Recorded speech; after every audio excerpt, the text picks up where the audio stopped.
जी नाज़रीन, welcome back. एक दफा फिर आपको खुशामदीद कहते हैं मेडिकैम खेलो Pakistan HBL PSL 10 powered by me body spray and the orchid school. इसके साथ मैं हूं आपका मेजबान डॉक्टर बुलंद इकबाल। आपको बताते चलें कि हमारे स्पॉन्सर्स में शामिल हैं मर्क्यूरी ग्रुप, जिनकी जानिब से गिफ्ट हैम्पर्स दिए जा रहे हैं, और इसके साथ साथ सलमान फूड जो है वो भी हमारे साथ स्पॉन्सर्स में शामिल है। उनकी जानिब से भी गिफ्ट हैम्पर है। इसके अलावा मेडिकैम के गिफ्ट हैम्पर्स हैं और मी बॉडी स्प्रे के गिफ्ट हैम्पर्स आपके लिए मौजूद हैं। मेरे साथ मेरी साथी मेज़बान नसीम हमीद मौजूद हैं, और हमारे साथ जो गेस्ट का पैनल है या एक्सपर्ट्स का पैनल है उसमें खालिद लतीफ़ साहब, नबी ज़मीर साहब और फरहान फरीद राजू मौजूद हैं। लेकिन सबसे बढ़ के इस वक्त हमें ज्वाइन किया है, आउट ऑफ कंट्री हैं, UAE से हमें ज्वाइन कर रहे हैं, वेटरन क्रिकेटर हैं, ग्लोबल ओवर 40 ग्लोबल कप में मैन ऑफ द मैच रहे हैं।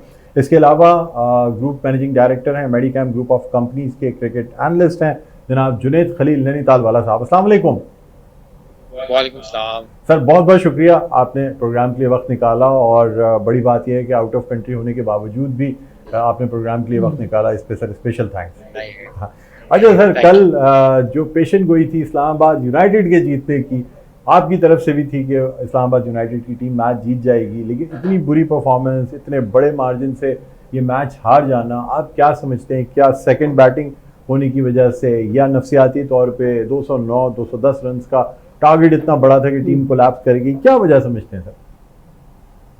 लेकिन सबसे पहले तो आप क्रेडिट दें लाहौर कलंदर्स की बैटिंग को, जिन्होंने 209 रन का जो ना टारगेट जो ना यूनाइटेड की मजबूत बॉलिंग के सामने जो ना वो जो ना दिया। यूनाइटेड कल के मैच से पहले अनबीटन थी, पहला मैच जो ना वो हारे हैं। वो हर टीम जो ना वो बेसिकली 100% ट्रैक रिकॉर्ड से तो जा नहीं सकती, बहुत मुश्किल जो ना ऐसा होता है, एक ना एक मैच के अंदर वो जरूर चोक होते हैं। बट ओवरऑल अगर आप उनकी टाइम देखें और उनकी पोजीशन देखें तो उनकी पोजीशन में किसी भी किस्म का कोई फर्क नहीं आया। तो I think overall it's an I opening for them कि किस तरीके से उनको जो ना उनकी गलतियां उनके सामने आई, किस तरीके से उन्होंने ये देखा कि अपनी बैटिंग शफल करने का क्या फायदा और क्या नुकसान होता है। तो I think overall it's a very good experience. और प्लस 209 रन जो है ना लाहौर कलंदर की बॉलिंग के सामने जो ना इट्स अ ह्यूज स्कोर। जैसे हमें हमेशा से पता है कि लाहौर कलंदर इस पूरे टूर्नामेंट की बेस्ट बॉलिंग लाइनअप है।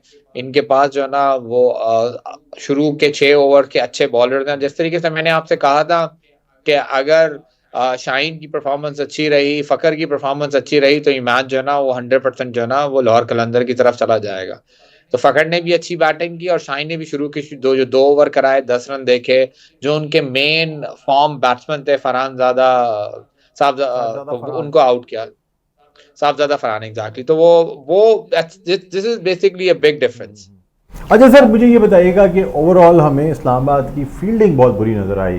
बिहाइंड द विकेट्स बॉल जा रही है, आजम खान भी नहीं रोक पा रहा है, कैचेस ड्रॉप हो रहे हैं, बार बार कैचेस ड्रॉप होते रहे, चीज़ें हुई। आप भी समझते कि ये बहुत बड़ी वजह थी कि कराची यानी लाहौर की टीम को जो है वो 209 रन बनाने का मौका मिला? देखिए मैं I am very much surprise कि प्राइवेट ऑर्गेनाइजेशन होते हुए, प्राइवेट फ्रेंचाइज होते हुए आजम खान को किस तरीके से जो ना वो चांस दे रहे हैं। ना उनकी बैटिंग में परफॉर्मेंस है, ना उनकी कीपरिंग के अंदर परफॉर्मेंस है, और ओवरऑल इतना जो ना वो, और कीपर से अगर कैच ड्रॉप हो जाए या मिस फील्ड हो जाए तो वो one of the biggest disaster in a match. सबसे ज्यादा डिसअपॉइंटमेंट जो ना वो उसी से ही होती है। और साथ साथ जो ना वो एक स्ट्रक्चर नजर आता है क्रिकेटर का, वो अनफॉर्चुनेटली वो स्ट्रक्चर भी नहीं है उस बेचारे का क्रिकेट का। और वो बेसिकली कोशिश भी नहीं करता कि नजर आए कि भाई he is trying his best. एक जमाने में अगर हमने देखा था तो इंजमाम का वेट जो ना बहुत ज्यादा बढ़ गया था, तो उसके बाद फिर उसने जो ना काफी काम किया अपने वेट के ऊपर, अपना वेट रिड्यूस करके भी जो ना वो वापस जो ना वो आया। बट यहाँ तो लग रहा है हर साल जो ना वो सिर्फ और सिर्फ जो ना बढ़ने से बढ़ता ही चला जा रहा है। कि आजम खान को कोयटा की टीम में होना चाहिए? I personally think Azam Khan को किसी भी टीम में नहीं होना चाहिए, क्योंकि उसके को ओनर का नाम आता है। हाँ। देखिए आई थिंक उसको किसी भी टीम में नहीं होना चाहिए, क्योंकि this is one of the worst example of a cricketer. और ये वो एग्जांपल है जिसको बेसिकली हमारे बच्चे हमें कोट करते हैं, दिखाते हैं कि भाई देख लेना, इस फिटनेस के ऊपर भी तो आप इंटरनेशनल या फ्रेंचाइज क्रिकेट जो ना खेल सकते हैं। जिन्हें सब हमने देखा कि इस्लामाबाद की टीम जो है ना, कल उसकी पोजीशन जो है मुझे कुछ मुल्तान सुल्तान्स की तरह लगी, जिस तरह वो ग्राउंड में उन्होंने खेल दिखाया हमें। क्योंकि शायकीन क्रिकेट जो है वो बहुत बेहतरीन मैच देखने के लिए बैठे थे, क्योंकि कल बहुत अच्छा मैच होना चाहिए था, लेकिन ये टोटली वन साइड नज़र आया। क्योंकि लाहौर कलंदर ने जिस तरीके से परफॉर्म किया, बॉलिंग बैटिंग, उन्होंने कहीं से उनको गुंजाइश दी नहीं ग्राउंड में।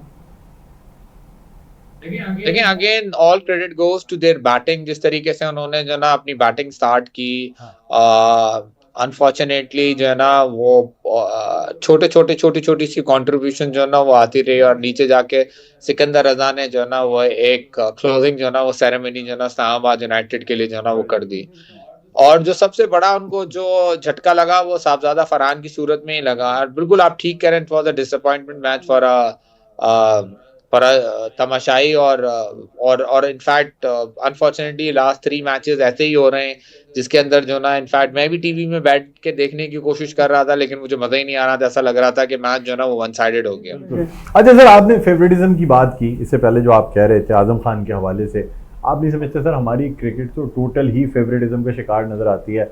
अब अगर आप इस टीम में ही देखें, 2 भाई एक साथ खेल रहे हैं, एक भाई दूसरी टीम से खेल रहा है, ठीक है, कल नसीम शाह हुनैन शाह में से दोनों में से कोई परफॉर्म नहीं कर पाया और कोई विकेट नहीं ले सके। इमाद वसीम और होल्डर ने 2-2 विकेटें ले ली, वो भी लास्ट में जिस तरीके से ली गई वो मैटर नहीं करती थी। ठीक, एक आध जगह कहीं इमाद ने तोड़ी थी पार्टनरशिप, और 2 विकेटें एक साथ गिरने के बाद लगा था कि शायद अब कुछ हो जाएगा। आप नहीं समझते फेवरेटिज्म की वजह से हमारी क्रिकेट के जवाल की सबसे बड़ी वजह फेवरेटिज्म है? और ये हम देखते चले आ रहे हैं 70s 80s से।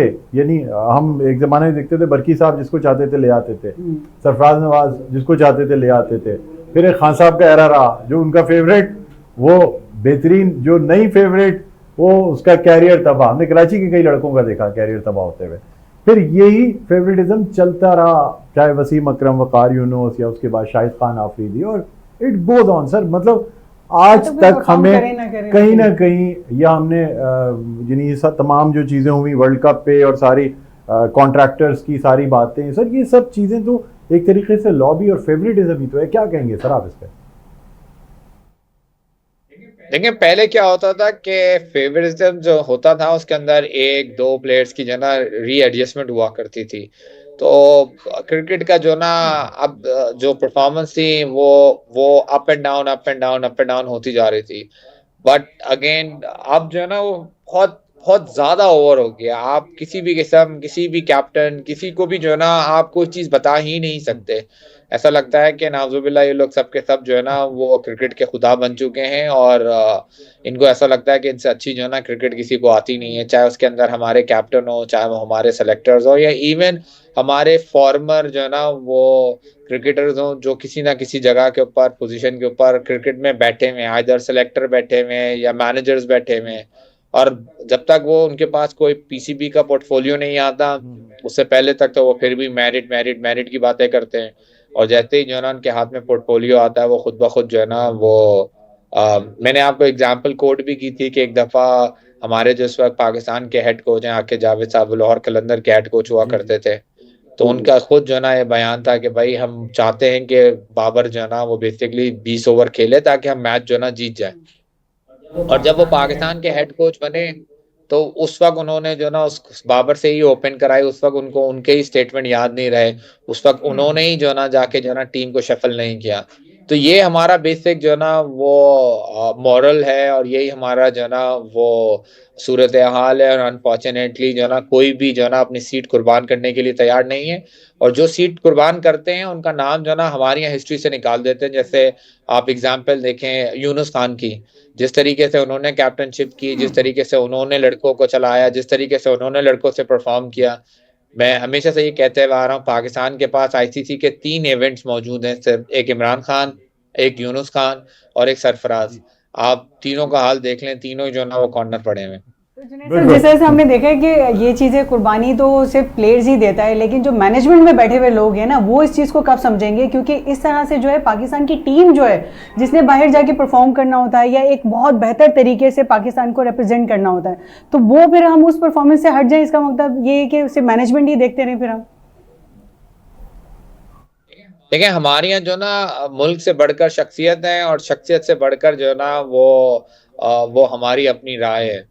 अगर हमें जिस दिन अपने मुल्क के बारे में ख्याल आना शुरू हो गया हर फील्ड के अंदर, मैं सिर्फ क्रिकेट की बात नहीं कर रहा, मैं जनरल जो ना सारी चीज़ों की भी बात कर रहा हूँ, जिसके अंदर आदमी अपनी शख्सियत को कुर्बान देने के लिए तैयार ही नहीं है और उसको ऐसा लगता ही नहीं है। आप देखें ना, ओवरऑल अगर हम 92 से जो ना कैलकुलेट करें क्रिकेट के अंदर, तो टोटल हिस्ट्री के अंदर हमारे तमाम हीरोज ने किस तरीके से जो ना वो क्रिकेट से एग्जिट लिया है, चाहे उसके अंदर जावेद मियांदाद साहब हो, चाहे उसके अंदर इंजमाम हो, चाहे उसमें वसीम अकरम हो, चाहे शाहिद खान अफरीदी हो, ये सारे वो लोग हैं जिन्होंने तरीके से एग्जिट ही नहीं लिया, क्योंकि उनको ऐसा लगता था कि नहीं, इनकी क्रिकेट अभी भी बाकी है, अभी भी बाकी है, अभी भी बाकी है। इवन इनफैक्ट अगर आप आज का मैच देखें जो अभी मुल्तान सुल्तान और कराची किंग्स के अंजाम में जारी है, अब उनको पता है कि मुल्तान जो है ना बेसिकली आपके टॉप 4 की फील्ड से बाहर हो गई है, तो Rizwan being a senior player, जो एक जमाने में बोलता था कि यार मेरे साथ ज्यादती हुई है, मुझे मौका नहीं मिलता था कराची किंग्स में जब वो जो ना रिजर्व कीपर खेला करते थे, तो उस वक्त आज वो मौका था कि उनको जो ना किसी यंगस्टर्स को चांस दे देता, वो बाहर बैठ जाते, बट ऐसा नहीं हुआ, वो फिर भी अपनी जगह के ऊपर आके खेलते रहे। ये बेसिकली हमारी बेसिक ग्रूम है, ये हमारी बेसिक शख्सियत है, और हम जो ना आखिरी कोने तक जो ना चाहे किसी को भी किसी भी खड्डे में गिरवा दें, मरवा दें, टीम को जो है ना वो टूर्नामेंट से बाहर करवा दें, बट सबसे बड़ा मैं हूँ, उसके बाद सारे कुछ है। सही बात है। अच्छा, ये फरहान फरीद राजू साहब कुछ पूछना चाह रहे हैं आपसे जी, शॉर्ट सवाल कीजिएगा, फिर हमें ब्रेक पे जाना। जी जुनेद भाई, जिस तरह हमारी पॉलिटिक्स है, जो ऑपोजिशन में होते हैं तो कुछ और होते हैं, जब गवर्नमेंट में होते हैं तो कुछ और काम कर रहे होते हैं, तो इसी तरह आप देखें शाहिद खान आफरीदी जब अपना पहला वनडे खेला, उसके बाद उनको पहला टेस्ट खेलने के लिए 80 वनडे का इंतजार करना पड़ा। आमिर सोहेल ने जब अपना पहला फर्स्ट क्लास मैच खेला 83-84 में, वनडे के लिए उन्हें 6-8 साल का इंतजार करना पड़ा। तो इंतजार करना पड़ता है, क्वालिटी को देखना पड़ता है, संभालना पड़ता है। आज हमारा 1 साल नहीं होता स्टार बन जाता है, और जब हम किसी को देखते हैं, मिसाल हमारा मौजूद है, तो ये मिसालें हमारे पास मुसलसल बढ़ती जा रही हैं, हमारा जो एथिक्स है वो सामने नहीं आ रहा। क्या कहते हैं इस बारे में आप? देखिए, इसके अंदर सबसे बड़ी गलती तो हमारी अपनी है। अगर आप इस साल सीजन देखें साहबजादा फरहान का, हम ही लोग वो होंगे जो बेसिकली उसको इंटरनेशनल क्रिकेट खिलाने के लिए सबसे ज्यादा जो ना बेचैन हो रहे होंगे, और हम उसकी इतनी बातें और इतनी तारीफें करेंगे कि किसी ना किसी तरीके से वो इंटरनेशनल क्रिकेट खेल ही जाएगा। फिर अगर हम उसको नहीं खिलाएंगे तो हम पीसीबी के अगेंस्ट जो ना वो बातें करेंगे। वो जमाने डिफरेंट थे, ये जमाने डिफरेंट है। देखें, एक्चुअल में मैं ये बोलता हूँ, लोगों को आप एक सीरीज दें और उनको बताएंगे भाई आपको इस सीरीज के अंदर जो ना परफॉर्म करना है, परफॉर्म नहीं कर रहे तो फिर आप उसके स्टैट के हिसाब से उसको बाहर निकालें, उसके नाम के हिसाब से ना निकालें। आप जस्टिन लैंगर को देखें, दुनिया क्रिकेट का अजीम तरीन जो ना टेस्ट क्रिकेटर जो ना हुआ है, 100 से ज्यादा उसने जो ना टेस्ट जो ना वो आपकी टेस्ट क्रिकेट जो ना उसने खेली है, और जब आप उसके वनडे कैरियर देखते हैं तो 11 या 12 उसके टोटल जो ना वो वनडे है। ये बेसिकली जो ना वो क्रिकेट है। चेस्टर पुजारा जो आपका इंडिया का प्लेयर है, सारी उसकी क्रिकेट जो ना वो टेस्ट प्लेयर। आप लड़के को आइडेंटिफाई करें ना तो वो किस क्रिकेट के काबिल है, और जब वो उस क्रिकेट में परफॉर्म करें तो आप सिर्फ उस क्रिकेट के अंदर ही उसको जो ना एनालाइज करें। सूर्य कुमार यादव आपका T20 का उनका कैप्टन है, वनडे के अंदर उन्होंने चांस दिया, 5 या 4 जो ना उसके फ्लॉप हुए, और आप दोबारा उसका नाम और निशान भी नहीं है वापस आने का। तो ये बेसिकली आपका जो ना वो मेरिट होना चाहिए कि जिस फॉर्मेट के आप अच्छे प्लेयर हैं, आपको उसी फॉर्मेट के अंदर जो ना खेलना चाहिए, आपको हर फॉर्मेट में चांस देना चाहिए। और हाँ, इन सारी चीजों सबसे पहले इंपॉर्टेंट चीज ये कि भाई आपको जाके आपकी अपनी डोमेस्टिक खेलनी चाहिए, सिर्फ और सिर्फ आप लीग क्रिकेट खेल के अपना और पाकिस्तान क्रिकेट का जो ना टाइम जाया ना करें। बिल्कुल सही, आप बिल्कुल सही बात कह रहे हैं। और हम देख रहे हैं कि ये जो मामला चल रहे होते हैं ये बहुत अपर लेवल पर होते हैं, जिससे टीम को नुकसान होता है। तो सर यहाँ पे एक ब्रेक का टाइम हुआ है, हम ब्रेक लेंगे और उससे पहले ब्रेक के बाद बिल्कुल वापस आते हैं थोड़ी देर में। फरहान साहब आपको बहुत बहुत शुक्रिया कि आप प्रोग्राम का हिस्सा बने। वो सैयद मुनीर कादरी साहब भी ज्वाइन करेंगे, उनको भी हम वेलकम कहना चाहेंगे, लेकिन उससे पहले एक छोटे सा वक्फे के बाद दोबारा आपकी खिदमत में हाजिर होते हैं। देखते रहिए मेडिकैम खेलो Pakistan HBL PSL 10 powered by me bodies पे ऑन द ऑफिस।